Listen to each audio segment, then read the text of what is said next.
I graduated from the university in 2002, and until that I have been teacher. First I graduated from the University of Jyväskylä, and then I teach 1 year in city of Ahteri in Österbottnia in the western part of Finland. My ex-girlfriend lived there, so I was there 1 year. Then I came here because I'm coming from the village nearby, so this is my home region. I have educated as a class teacher, but right now I keep just handicraft and PE lessons and few lessons for math. All right. So I don't have my own class right now. Mm-hmm. And I have noticed that children are loving craft. Yeah. Why you think it's so popular? I think the one thing that is that in normal life in their homes they don't do things like that anymore. So it's quite new for them. Although all the equipments which we use are very traditional, but nowadays homes are so how can I say ready that people just don't do anything. They just leave. They just use. They just use their homes, and that's a traditional thing, but somehow it's quite new thing for the kids. And of course, when they are able to do something with their hands, I think it's motivating. It's a product of their hands. Yeah. Mm-hmm. And following the new curriculum, if we follow that, and we need to follow that because it's a law. In handicraft, I guess it's a little bit easier to open the working culture. Like they can decide more and design more and plan more their things. It's somehow it's more natural in handicraft than in other subjects like math. And it's my point of view that it's easier to just let them do. Mm-hmm. And new curriculum allow craft being integrated part of the curriculum, yes. Not separated, but being a part of history, being a part of math, be a part of the project. And helping to develop their own learning skills. In handicraft, it's very easy to teach them to own design, own planning, own project, all kind of things. And before the handicraft was like that we have a very certain and strict rules or work which we were doing, and every children made exact the same. Mm-hmm. And then teacher looked, okay, he had 2 cups and he compared them. It's number 10, it's number 8, it's number 6. So he compared how near the model and the children's products were. But we don't use that kind of. It's very oldish. I try to keep them quite wide. How can I say? Possibilities to do. Only the working safety is the rule. Yeah, it's the rule. Yeah, and otherwise they can create. For me, I would like to see the school as a whole, like a world in a small scale. Yeah, I understand. Mm-hmm. As a person, for kids, for children, we need to dig out the talent. That's the most important. Talent that they and self-confidence that they can use their talent in the future for their own sake. That's and before it's easier for me to think if I think school before we just teach them skills in every other subjects. But nowadays, more and more important is that they have a certain kind of knowledge of right and wrong.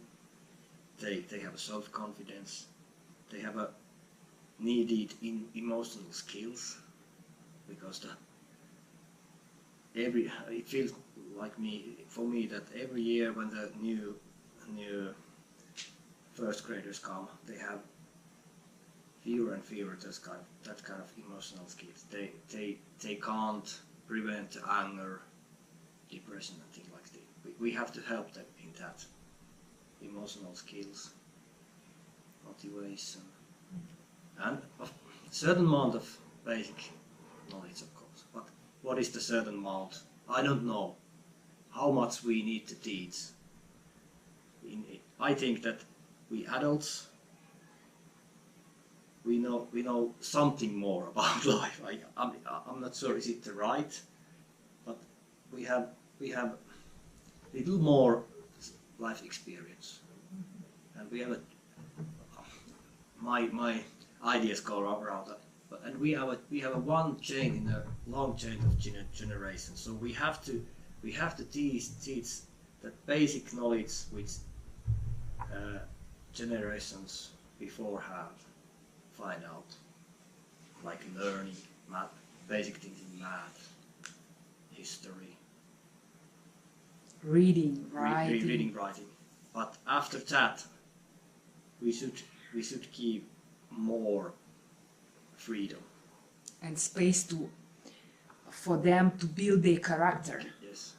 Somehow we people are always going the easiest way, and the learning isn't always easy.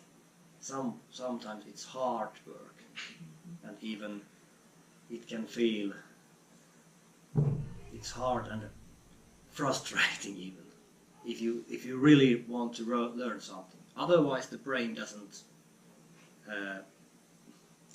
change. Yeah. Mm-hmm. Do you see the differences from children of some years ago and today? And what do you think? What do you think is the biggest challenge for new generation? The first the first children which were I teach were not born in 1992, and now they are 26, and now these who are here are 2010, and then somewhere around 10 years ago when the mobile phones came. After that, physical skills and physical strength and that kind of things has gone rapidly down, because now before they couldn't play when they were out and connect to the internet, but now when the kids can go out, they have phones with them and they just cheat, and that's the biggest thing which I have noticed, that their physical skills and strength is weaker and weaker all the time. Now I go far history. When I was a kid in the 80s, we play in a big group outside of school days as a free time, in the evenings and weekends and holidays. And there were no adults. Dozens of kids, aged from the 5 to 12. We played together, and no adults. We just played, and we had our own rules. If they were we argued, and then we fixed the argument by ourselves.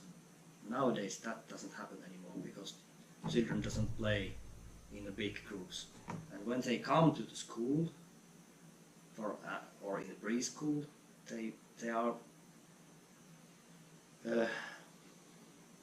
often they don't have that kind of skills to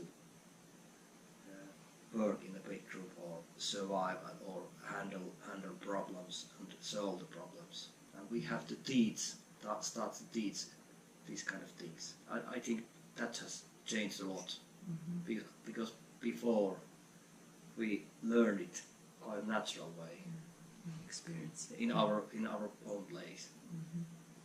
Of course, someone happened bad things also, but in my childhood, nothing very bad.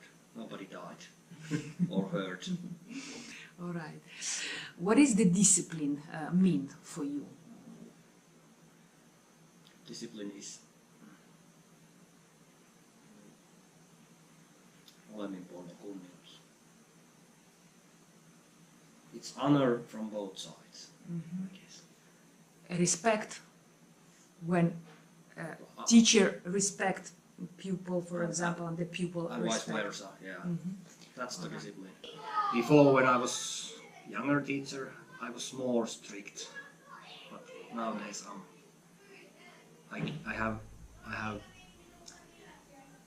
I don't obey anymore. I say to children, come here, let's talk about it.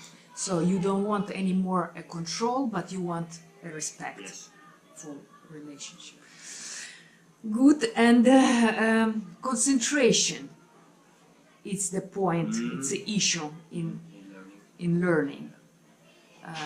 What do you think is the key to keep children focused and concentrated on?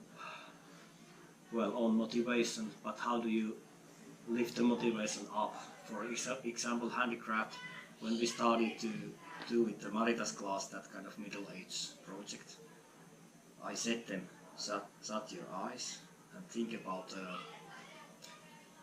what we are going to do. You are in the forest, whole class, there is two tribes, yeah, who are going to fight each other against each other. And then we make the film about it. What do you need to look proper knight or warrior? What do you need to survive in that battle? I'm not saying what you need to do. You have to start to see it by yourself. Then when the child get the motivation, then he concentrates. That's my main. So inner motivation keeps the concentration in the right track. If you are good telling stories, and the stories still it's quite strong. If you can build up the story around the subject, then they start to like it. Yeah. Now in Finland, you can see a lot of problems for young people to have a relationship and keep it and build up a family. For example, in Finland, syntyvyys. Birth. How many babies are born? Born. It's going all the time down. And the divorces are going up. Yes. And people are all the time older and older. They are building up the family. And the biology game. If the people start to be 40 when they are planning to have a family, it's normally it's over then. Plus, if you don't have these tools to build a good relationship, that's the first thing. As you remember, is there anything in Finland that speaks for these schools? Not too much. So as far there is anatomical and physiological difference between man and woman, and how it's biologically works, but what stays behind, there isn't not any. Too much. But when you mentioned my family, we discuss about this issue with our kids, and we are very close each other. We are hugging and But that has changed a lot from my childhood and my wife's childhood.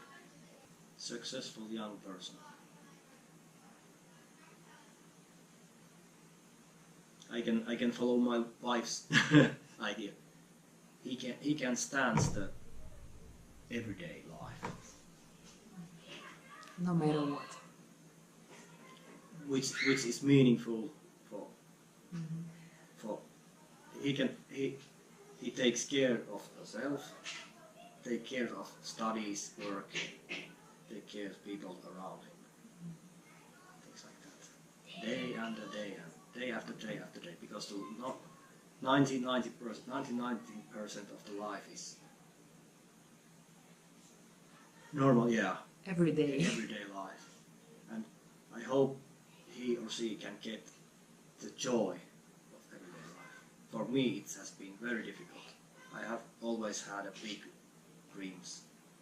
But now when I have had family near 10 years, I have learned to come closer and closer to that everyday life. Joy. Everyday's life joy. Yeah. All right. Thank you very much. Thank you.